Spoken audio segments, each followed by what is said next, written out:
கர்த்தருடைய பரிசுத்த நாமத்துக்கு ஸ்தோத்திரம். இயேசு கிறிஸ்து சிலுவையில் அறையப்படுவதற்கு முன்பாக சொன்ன வார்த்தைகள் ஒன்று, ஏலி ஏலி லாமா சபக்தானி. இதற்கு என் தேவனே ஏன் என்னை கைவிட்டீர் என்று அர்த்தம். ஏன் இயேசு கிறிஸ்து இவ்வாறாக சொன்னார் என்று என்னிடம் ஒருவர் கேள்வி கேட்டார். ஏன் அப்படி சொன்னார்? இயேசு கிறிஸ்து கைவிடப்பட்டாரா? தேவன் இயேசுவை கைவிட்டாரா? இந்த கேள்விக்கான பதிலை நாம பார்க்கிறதற்கு முன்பாக அந்த பதிலை புரிந்து கொள்ளத்தக்கதாக சில அடிப்படை காரியங்களை காண்பித்து கொடுக்க விரும்புகிறேன். யோவான் 1:1 சொல்லுகிறது, ஆதியிலே வார்த்தை இருந்தது, அந்த வார்த்தை தேவனிடத்துல இருந்தது, அந்த வார்த்தை தேவனாய் இருந்தது. அந்த வார்த்தை தான் இயேசு கிறிஸ்துவா மாம்சமாகி வந்ததுன்னு யோவான் 1:14 சொல்லப்பட்டிருக்கிறது. அந்த வார்த்தை மாம்சமாகி கிருபையினாலும் சத்தியத்தினாலும் நிறைந்தவராய் நமக்குள்ளே வாசம் பண்ணினார்.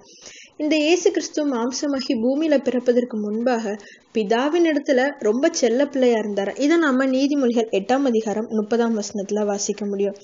நான் அவர் அருகே செல்ல பிள்ளையா இருந்தேன், நித்தம் அவருடைய மனமகிழ்ச்சியாய் இருந்து எப்பொழுதும் அவர் சமூகத்தில் களி கூர்ந்தேன்.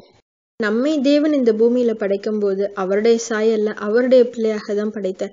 ஆனா நாம கீழ்ப்படியாமையின் பாவத்தை செய்து பாவத்திற்கு அடிமைகளாகி போனோம். எனவே பிதாவின் இடத்துல செல்ல பிள்ளையா இருந்த இயேசு கிறிஸ்துவும் கூட நம்மை மீட்கும்படியாக தம்மை தாமே வெறுமையாக்கி அடிமையின் ரூபம் எடுத்து மனுஷ சாயலானார் அப்படின்னு பிலிப்பியர் 2:7 சொல்லுகிறது. ஸ்திரீயின் வித்தாக அடிமையின் ரூபம் எடுத்து மனிதனாக பிறந்த அவருக்கு நம்மை போலவே பசி, தாகம், தூக்கம், களைப்பு இதெல்லாமே இருந்தது. நம்மை போல மன அழுத்தம் கூட இருந்தது. நம்மை போல அப்படின்னு சொல்றதை விட நம்மை விட அதிகமான மன அழுத்தமே இருந்தது. அது எப்படி அப்படின்னு கேக்குறீங்களா?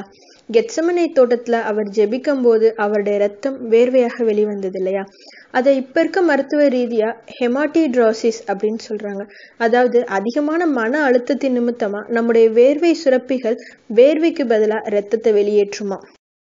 தன்னுடைய தேவத்துவத்தெல்லாம் இழந்து இந்த பூமிக்கு வந்த இயேசு கிறிஸ்துவுக்கு தேவகுமாரன் என்பதற்கான எந்த ஒரு சலுகைகளும் கொடுக்கப்படல அப்படின்றத நாம இதுல இருந்து தெரிந்து கொள்ளலாம்.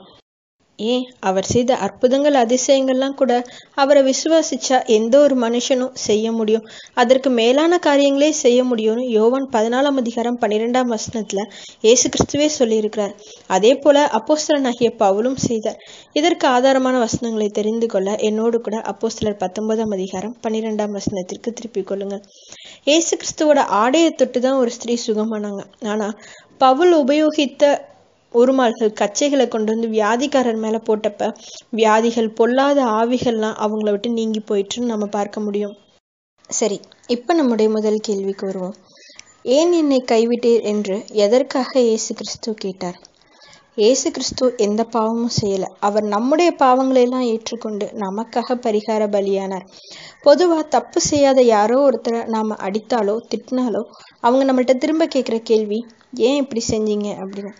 இதே போல தன் தகப்பன் இடத்துல என்னிடத்துல நீதி இருக்கிறதே, அப்படி இருந்தும் ஏன் என்னை கைவிட்டீர் அப்படின்னு இயேசு கிறிஸ்து ஒரு மனிதனாக கேட்ட கேள்விதான் ஏலி ஏலி லாமா சபக்தானி. சரி, ஏன் என்னை கைவிட்டீர் என்று இயேசு கிறிஸ்து கேட்டாரே, அப்படியானால் தேவன் இயேசுவை கைவிட்டாரா? இயேசு கிறிஸ்து கைவிடப்பட்டாரா? இதுதான் நம்முடைய 2வது கேள்வி. இயேசு கிறிஸ்து கடைசி நேரத்துல கூட என்னால சிலுவையில அறையப்பட முடியாதுப்பா அப்படின்னு பிதா கிட்ட ஒரு வார்த்தை சொல்லியிருந்தா பிதாவானவர் இயேசு கிறிஸ்துவுக்காக எதையுமே மாற்றி அமைத்திருப்பார்.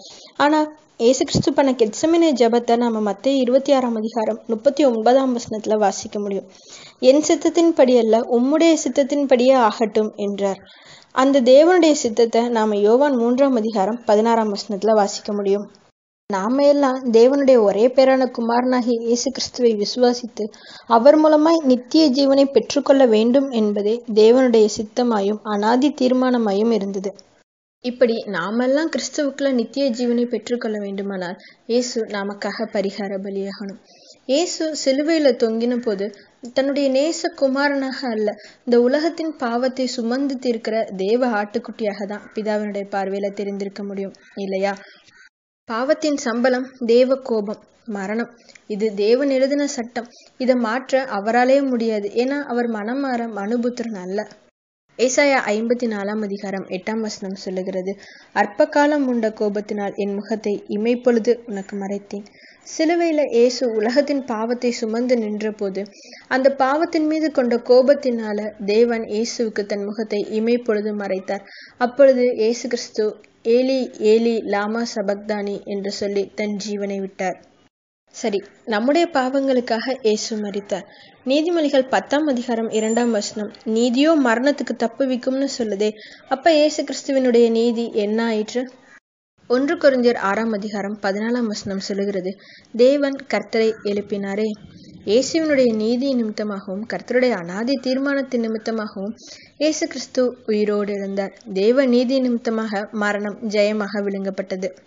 இயேசு சிலுவையில் அறையப்பட்ட போது பூமி அந்தகாரப்பட்டு அதிர்ந்தது.